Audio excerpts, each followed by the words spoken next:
Having reached the hour of 10 o'clock, I'm calling this meeting of the Transportation Committee to order. Can we have a roll call? Chaplin, Here. Covert, Evans, Ozog, Here. Tornatori, Here. Zay. Here. Okay, great. Thank you. Next, I'd like to move to have member, did she get on yet? No, I just sent. Oh, okay. We'll give her a moment. Let me know when she's here and we'll have her come on. Or should I do it right now? You could just go ahead and. I'll just do it, start okay. doing All right, a quorum of the members is physically present. I will entertain a motion to permit those members not physically present due to personal illness or disability, employment purposes, or the business of the board, family, or other emergency or unexpected childcare obligations to participate by video or teleconference. Do I have a motion? Motion and a second, and a second. All in favor?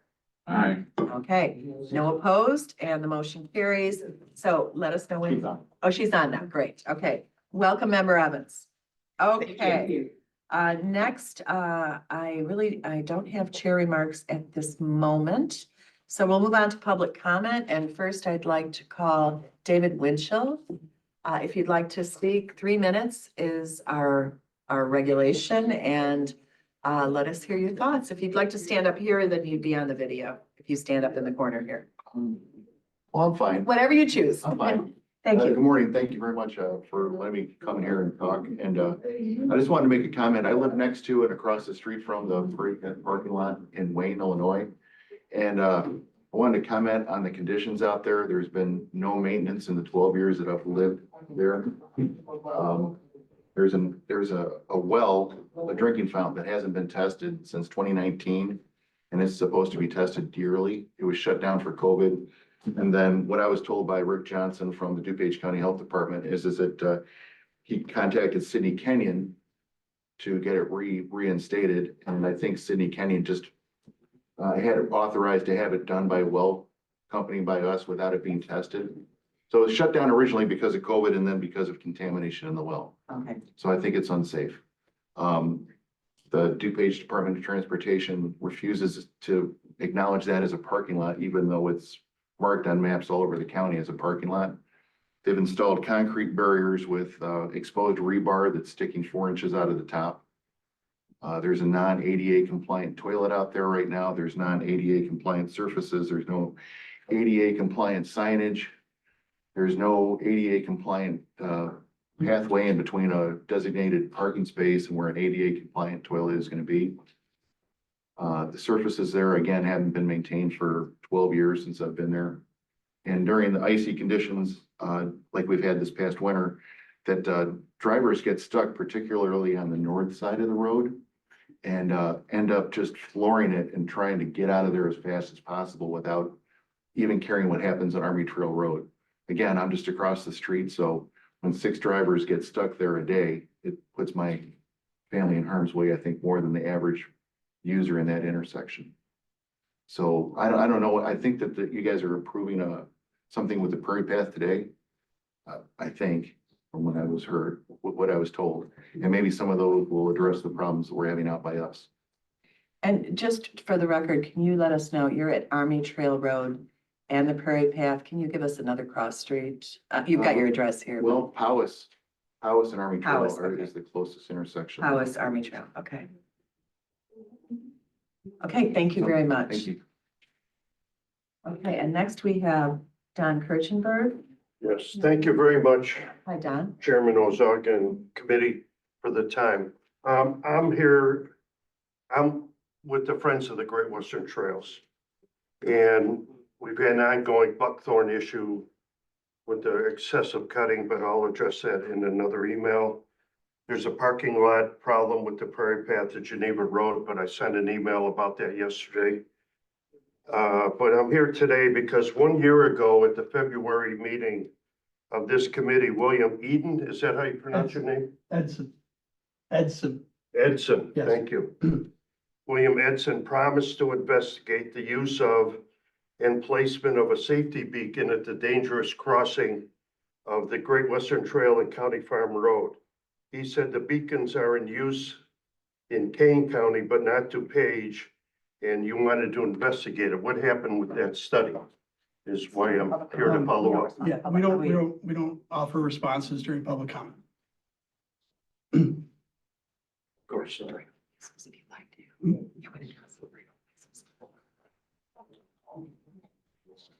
Okay, thank you, Mr. Kurtenberg. Thank you. Any other public comment? No. Thank you. I'm gonna give those to Undine. Thank you. All right, thank you very much. Next, I'm going to move on to the approval of the minutes of I move for approval of the minutes of our Transportation Committee meeting on February sixth, 2024. I have a second. Any comments or changes? Okay, hearing none. All in favor? Aye. Thank you. Next, we have some procurement requisitions. I move for approval of DTP 000924. Recommendation for the approval of a contract to Vulcan Construction Materials LLC to furnish and deliver coarse and fine aggregates as needed for the Division of Transportation, $40,000, and Public Works, $30,000 for the period of April 1st, 2024 through March 31st, 2025, for a contract total not to exceed $70,000 per lowest responsible bid, first of 3 renewals. Second? Okay, second, and all in favor? Aye. Thank you. I move for approval of DTP 001024. Recommendation for the approval of a contract to Ozinga Ready Mix Concrete to furnish and deliver Portland cement concrete as needed for the Division of Transportation, $50,000, and Public Works, $25,000 for the period of April 1st, 2024 through March 31st, 2025, for a contract total not to exceed $75,000 per lowest responsible bid, first of 3 renewals. Do I have a second? Okay, thank you. Any comments or questions? All in favor? Aye. Thanks. I move for approval of DTP 001124. Recommendation for the approval of a contract to K5 Construction Corporation to furnish and deliver bituminous paving materials for the Southeast region as needed for the Division of Transportation, $115,000, and Public Works, $24,000 for the period April 1st, 2024 through March 31st, 2025, for a contract total not to exceed $139,000 per lowest responsible bid, first of 3 renewals. Okay, and do I have a second? Yep. Okay, all in favor? Aye. Thanks. I move for approval of DTP 001224. Recommendation for the approval of contract to Flote Construction Incorporated to furnish and deliver bituminous paving materials for the Western region as needed for the Division of Transportation for the period April 1st, 2024 through March 31st, 2025, for a contract total not to exceed $50,000 per lowest responsible bid, first of 3 renewals.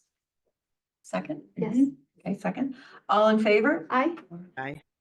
I move for approval of DTP 001324. Recommendation for the approval of a contract to Duquesne Asphalt Company to furnish and deliver bituminous paving materials for the Central Region as needed for the Division of Transportation for the period April 1st, 2024 through March 31st, 2025, for a contract not to exceed $110,000 per lowest responsible bid, first of 3 renewals. I have a second. Any questions? All in favor? Aye.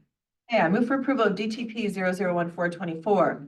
Recommendation for the approval of a contract to Stantec Consulting Services for professional structural engineering services for various improvements as needed for the Division of Transportation for the period February 27th, 2024 through June 30th, 2026, for a contract total not to exceed $350,000. Second. Professional services vetted through a qualification-based selection process in compliance with the Local Government Professional Services Selection Act.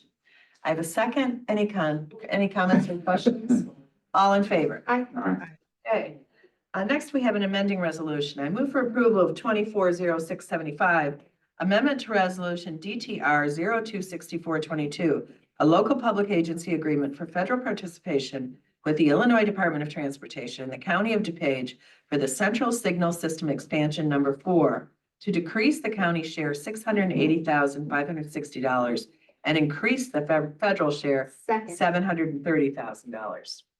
Have a second? Yes. Any comments, discussion? All in favor? Aye. Okay. Now we have a general resolution. I move for approval of DTR 000824, the adoption of the DuPage County Trails Plan.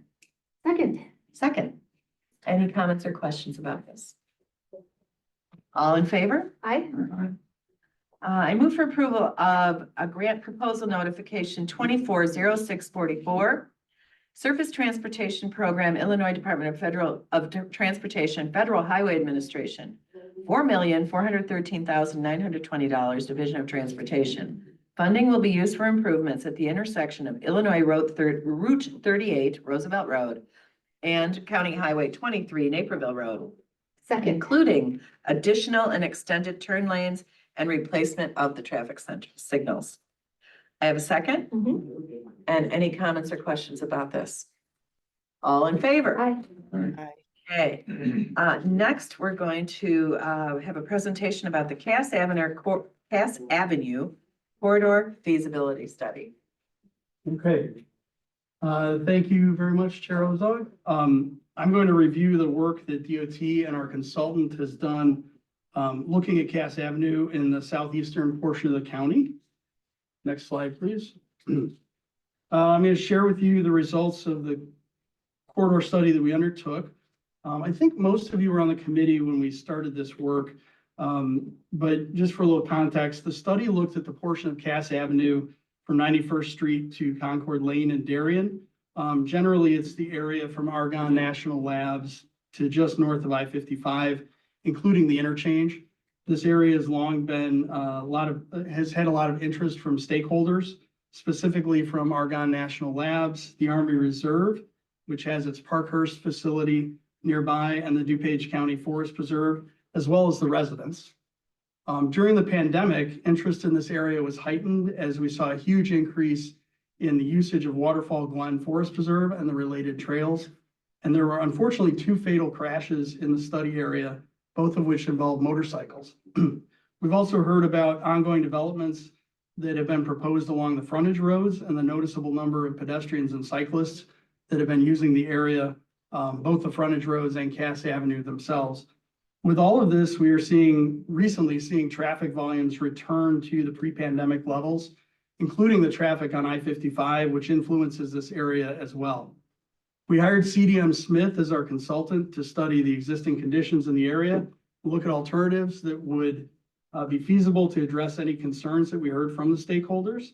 They held meetings with all of the entities in the area and took their feedback along with an engineering review, a safety assessment, and an environmental review, and identified 2 primary alternatives that we could implement in the southern portion of the corridor. I want to point out that while they studied the entire corridor that's shown on the screen, the northern section is pretty well built out, and there are very few improvements that could be made other than consolidating driveways as some of the properties might redevelop in the future. Next slide, please. The first alternative is to install traffic signals at 1 or more of the intersections. You can see on the screen there, the South Frontage Road has a little traffic signal symbol. Northgate is the road that kind of runs off to the left diagonally toward the bottom. And then 91st Street is the street to the right at the very bottom of the screen. All 3 of these intersections do meet the criteria for a traffic signal. If we were to install signals, they would be coordinated to minimize backups to I-55 and backups between the closely spaced intersections. While this alternative that's shown here does not include a signal at Northgate, it would be possible to install one there as well. Next slide, please. The second alternative is to install roundabouts at the South Frontage Road and at Northgate. These roundabouts would work in conjunction with one another to move traffic through the area. Next slide, please. The complicating factor with any improvements in this corridor is the I-55 interchange itself, which is a 1950s era cloverleaf. IDOT currently has no plans to modify the interchange, so CDM Smith's challenge was to evaluate alternatives that could be built with the current interchange, but could also still work well if IDOT were to entertain a major interchange project. Our hope is that we can approach IDOT with this study as an impetus for them to start a discussion about a potential interchange reconfiguration in the future. However, even without a major interchange project, any improvements we consider will require multi-jurisdictional support, because although we have jurisdiction over Cass Avenue, IDOT owns the underlying land of the interchange, as well as the west leg of the South Frontage Road. Darien has jurisdiction over the east leg of the South Frontage Road, and both the Forest Preserve and the federal government own much of the surrounding land. So at this point, we're definitely interested in hearing from the committee And after today's meeting, we will consider the document that CDM Smith has produced final. And we'll make it available to our stakeholders as well as to the public through FOIA requests. I want to emphasize that while the study identifies these two broad categories of alternatives, there's no particular direction that we are taking as a result of this study. We do have the option to not build any improvements along Cass Avenue and just continue with maintaining it following our current practices as well. Or we could pursue one of these alternatives, or we could defer until we had concurrence from IDOT. So with that, I'll take any questions or feedback. Okay, so thank you for the presentation. Now this, it sounds like this area is a bit of a with the motorcycle incidents and the congestion over there by I-55. So, you talked about the putting stoplights in a couple or the roundabouts. How are roundabouts working out here? Because, we don't have a lot of them and I don't, I know when you go to Michigan, there's a lot of roundabouts Yeah. and things like that, but here we don't have them. So I don't know if that would cause more confusion or how they work. So that's definitely a key part of any decision to put a roundabout in anywhere. Lake County has quite a few roundabouts they've installed. We're starting to see roundabouts show up in Kane and in McHenry County as well. Wisconsin has a lot of roundabouts, and obviously there's a lot of interaction between Chicago drivers in Wisconsin. We have one in downtown Glen Ellen, right by the high school. Oh, It's about 5 years old, There you go. so. Argonne and the Army both raised some, I wouldn't say significant concerns, but they shared some concerns about implementing roundabouts there. okay. I don't think there's a real problem with putting them in here. I think that they are reasonable. It would require a good bit of education. Mhm. I think most of the drivers in this area are regular drivers. Yeah. Obviously Argonne does not get a lot of visitors. The Army base does not get a lot of visitors. Mhm. It's people who are used to driving there. Yeah. So it's an area where it might, a roundabout would probably be less of a concern than if we just put one somewhere in the middle of the county where you have a lot of Okay. random drivers. Okay. And then, you said something about waiting until IDOT weighs in, or what was your last? So that's one option. Our hope is that we can go to IDOT and engage them in a conversation about putting the interchange on a long-term plan. Okay, And if we know that they're going to do the interchange work at some point, that would help us understand what we might want to do. If they say, no, we're not going to do the interchange in the next 20 years, then we need to decide, are we going to do something and what would we do? right. Well, I think we might have to do something over there. So it would just be a matter of, I guess, you guys going to discussion with IDOT to find out if they're gonna do anything with the interchange and what they're going to do, and then I think that would then direct Right.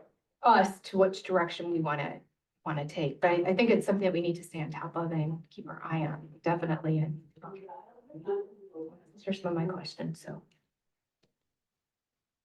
Member Evans, you had a question? Thank you, Madam Chair. Yes, first I want to thank Bill Edson for all the work you put into this. This is such a puzzle when we have so many different jurisdictions.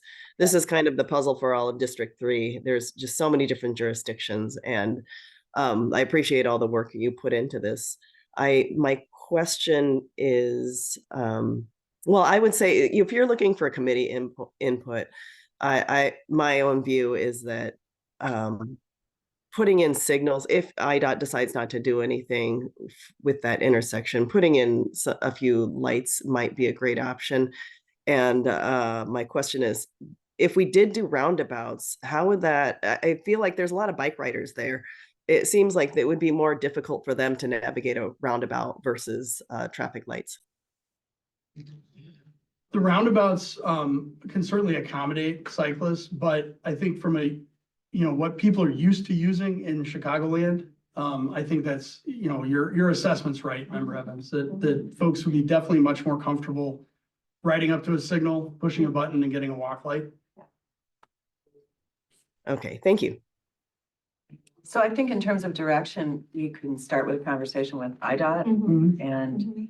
after that, we'll reassess. I think that Okay, sounds keep- like the best thing Yeah, to we'll keep do. the committee up to date then. That sounds great. Okay. And thank you very much for your presentation and all the work everybody put into this. Any other questions about this? Thank you, Bill. Next, informational Metra updates. Yes, good morning, Madam Chair. Members of the committee, Dimitri Skofis from Metra. Can you hear me well? Yes. Okay, so I know you always hear from me. So today joining me is my colleague, Dan Miadonsky. He is the Senior Manager of Operations Planning and Analysis, and I've asked Dan to talk about the new fare zones that went into effect February 1st and schedules for the 3 lines that go through DuPage. Before I turn it over to Dan, I just want to talk about ridership real quick. That's always a big question. How is Metro ridership? We continue to see the same trend. Tuesday, Wednesday, Thursday are the highest ridership days. There's a dip on Mondays and then a larger dip on Fridays. Of course, it varies from line to line. We operate 3 lines throughout the Metro system. So system-wide, I can give you some numbers. For the week of February 12th, system-wide, the numbers like Monday, we were 47% of pre-COVID, Tuesday, 67, Wednesday, 65, Thursday, 63, Friday, 40%. That's percentage compared to pre-COVID, so 2019. Weekends vary again from line to line. We have some lines that don't have weekend service, other lines. For example, I'll pull out the UP West. That's the strongest line in DuPage County with return to work. So UP West, for example, last Tuesday, we had 88% back. So the Tuesday, Wednesday, Thursdays were in the 80s. The weekends were very strong. Saturday, 140%, Sunday, 110%. So even stronger than pre-COVID. So UP West is doing the best with return riders. Then the BNSF, more in the mid to low 60s, upper 50s, and then the Milwaukee is more in the 50s. So there's still a lot of work to be done. There are more people going back to work. It's noticeable, but we'll continue to update you on those trends. And I know we're limited for time, so that's about it for me. So Dan, if you want to start into your presentation. Sure thing. Can anyone hear me okay? Yes, thank you. Excellent. Yeah, thank you, Dimitri. And I can use that as a segue. As mentioned, I'm in the operations planning and analysis department here at Metra. So we are monitoring ridership very closely, and with the 3 lines in particular, I can just give a few high-level schedule updates there. So UP West, we are running about 58 out of 59 trains compared to pre-COVID during the weekdays. So we don't have any major schedule changes planned for the UP West.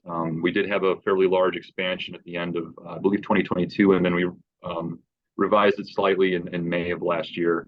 So we are monitoring that schedule, but we think we're in a good place for that one at currently. So, but again, if we see anything needs changing, we will revisit it.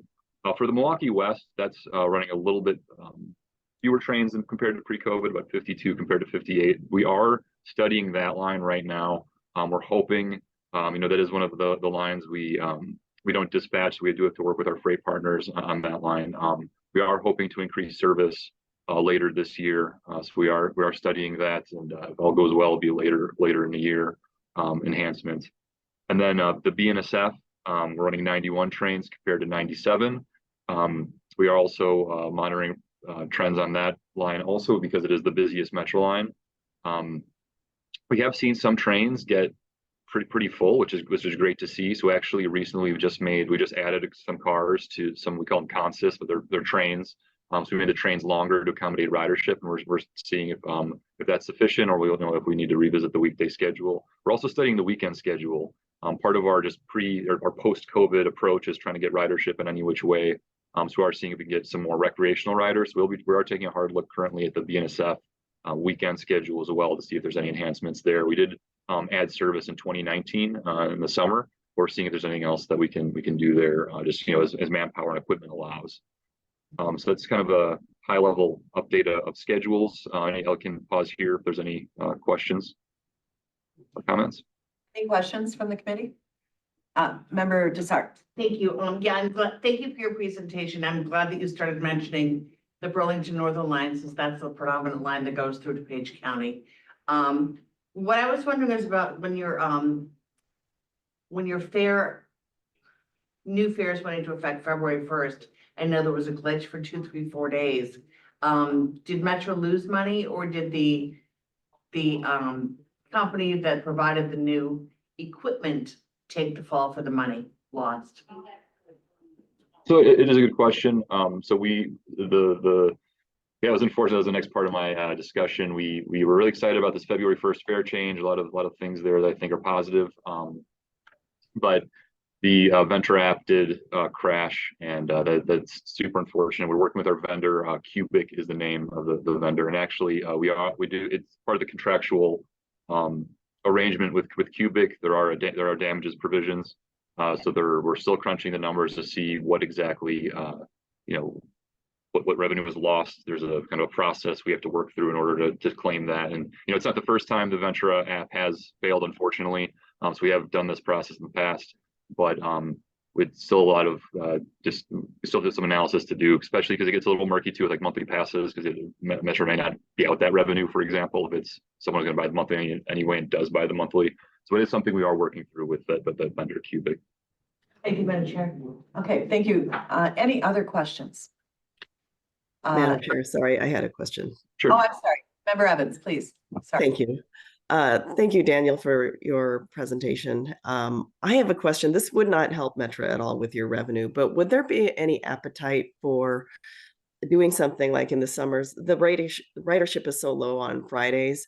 Would there be any appetite for making it free on Fridays, so that if during summer break, a lot of families want to come down, the lost revenue in all the businesses downtown could really be helped if we could bring more people just downtown. These might be new riders that turn into more recreational riders in the future. Maybe just something temporary. I think that might incentivize some more riders.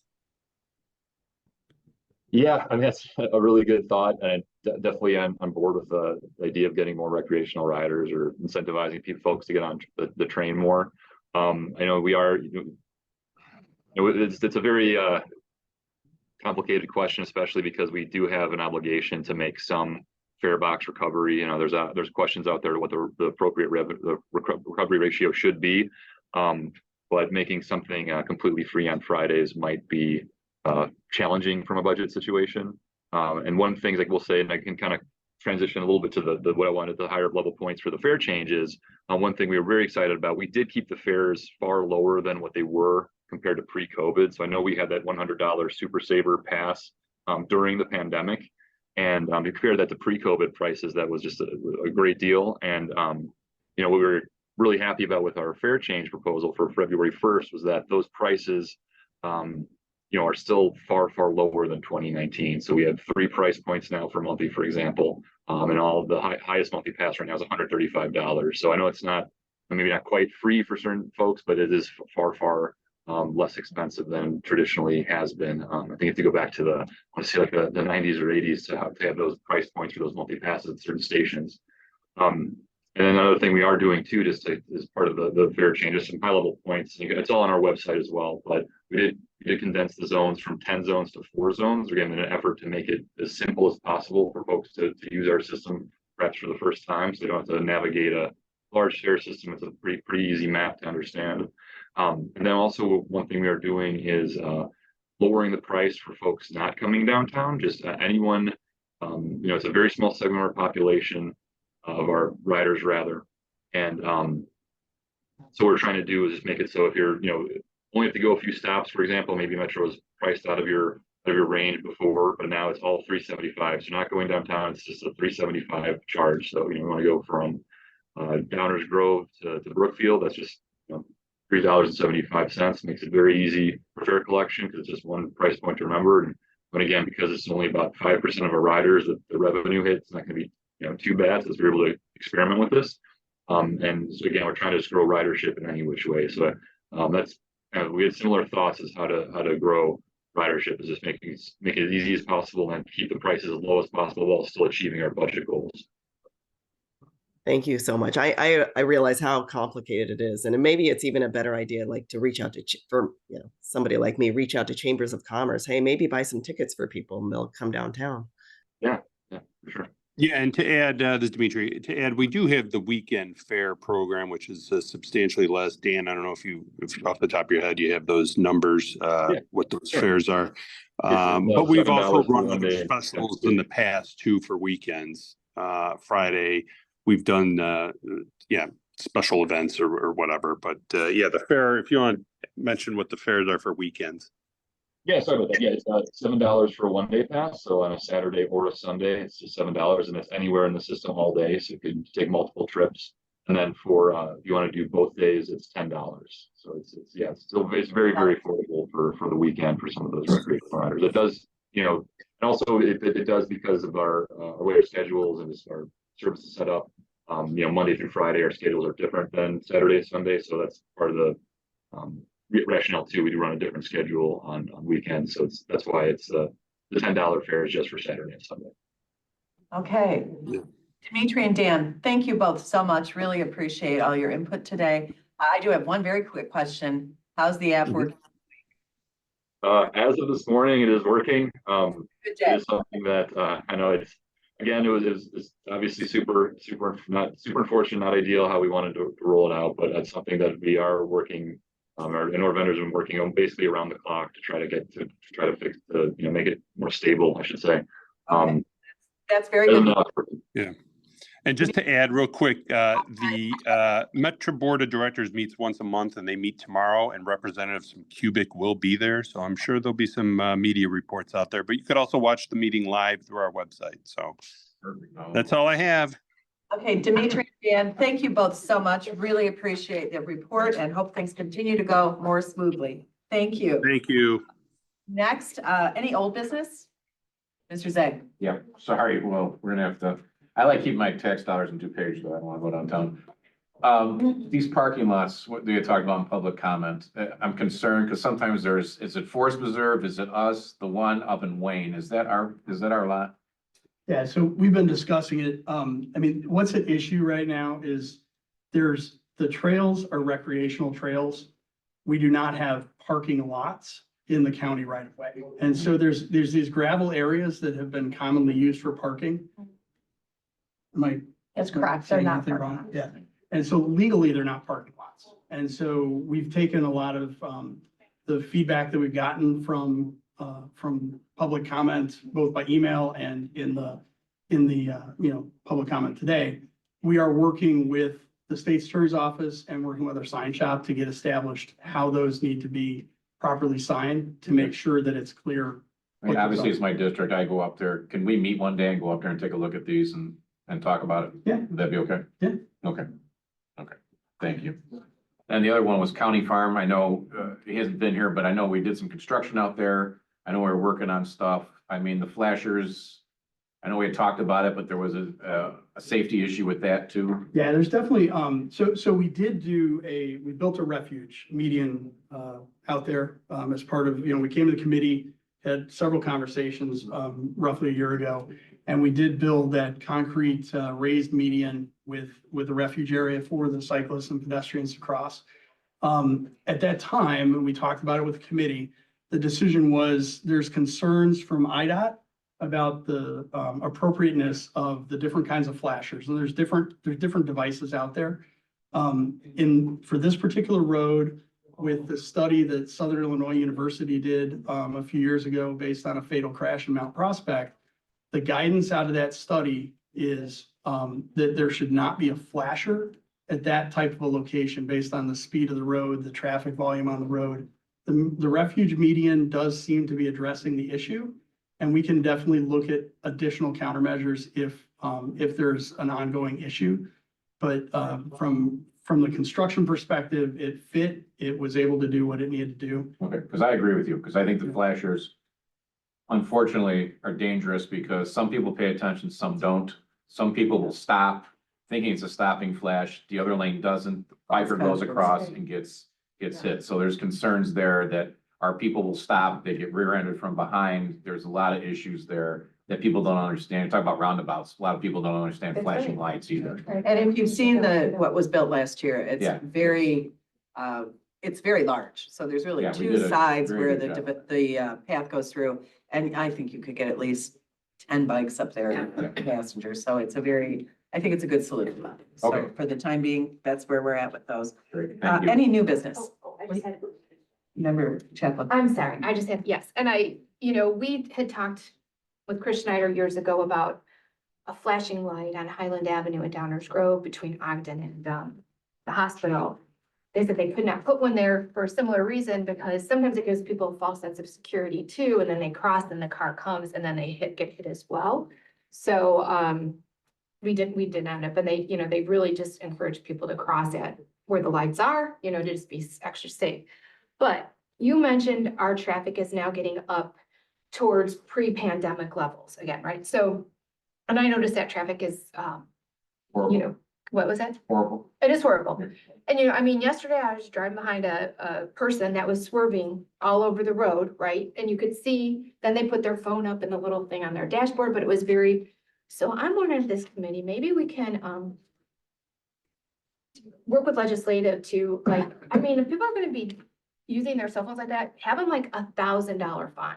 Or, something significantly high so that people do, because I think this is a lot of the problems too at these crossings, that people are distracted with their cell phones. They're not paying attention, and I think that's why we're seeing it increase. That's just my opinion of these accidents, but I don't know how we stop it, but We It could is a definitely concern. consider it. yeah. I will tell you, an alarming sight on the Prairie Path is seeing someone riding their bike On their using their cell phone, phone. right. But Yeah, right and now, I agree with because, Member Chaplin, because, just Friday, moving in Joliet, there was a semi off to the side checking his GPS, and another car came up and went under the semi, died, and the speculation is that they were on their cell phone. So I hear you, Member Chaplin. yeah. It's very scary, so increase that fine. I don't know what the It could all fine be is. deputized, that we can make citizens arrests. You got it. Right. Well, you're Second. an officer of the court. You can start right now.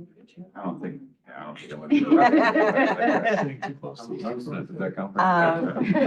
I appreciate all of your input and appreciate our people who spoke during public comment. And if there is any other old business, any new business, I'm gonna call for adjournment. Oh, Mr. Edson, I'm Just wanted to- sorry, yes. Really quick, wanted to introduce our new traffic Yes. engineer starting today, Steven Zolkowski. Oh, So Wow. well, I Steven. finally able to doff one of my hats and, The new state? what's that? Is he the No. new? No. Oh, okay. No, no, It's like the no. traffic engineer. He's the new Okay. traffic engineer, so. The new me. Oh, the new you, the new. Oh, Bill. okay. There you go, okay. Well, welcome, and you will have plenty of interesting things Yes. to work on. We can assure you of that. Yeah, we'll have plenty to do. So welcome and thank you. Thank you. Any other new business? Hearing none, I'm moved to adjourn this meeting. All in favor? Aye. Okay.